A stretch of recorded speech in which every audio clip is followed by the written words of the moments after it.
부결 없는 광주 도시계획위원회 문제를 연속 보도해드리고 있는데요. 정부는 공정한 심의를 위해 사업자가 위원들을 접촉하지 못하도록 금지하고 있습니다.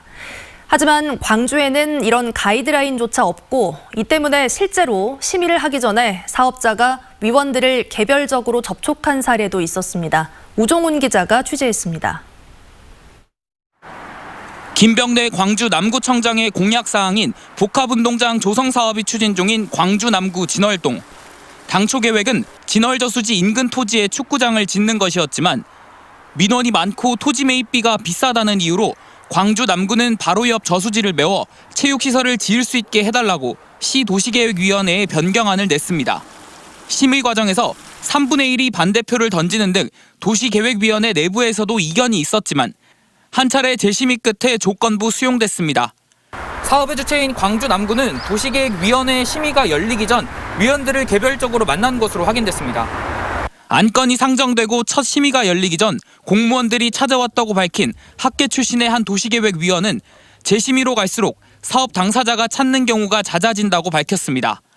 또 통과가 어려울 것 같았던 남구 진월 때처럼 사전에 협의하고 설명하다 보면 반대했던 마음이 줄어드는 게 사실이라고 덧붙였습니다.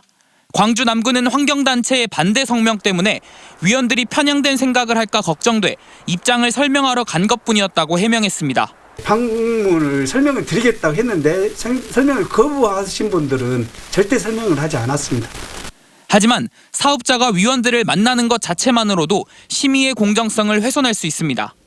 이 때문에 국토교통부도 지방도시계획위원회 운영과 관련한 가이드라인에서 전화와 면담 등 모든 영역에서 위원과 당사자의 접촉을 차단하도록 했습니다. 하지만 광주시 조례엔 이 같은 내용이 없습니다. 운영 규정을 저희들이 지금 제정을 하고 있거든요. 별도의 운영 규정이 없다 보니까 좀 애매모호한 부분도 있고. 광주시는 도시계획위원이나 사업자가 서로 만난 사실을 알리지 않으면 접촉 사실을 알 방법이 없다면서도 문제가 있다는 사실에는 공감해 운영 규정을 새로 만들고 있다고 밝혔습니다. MBC 뉴스 우종훈입니다.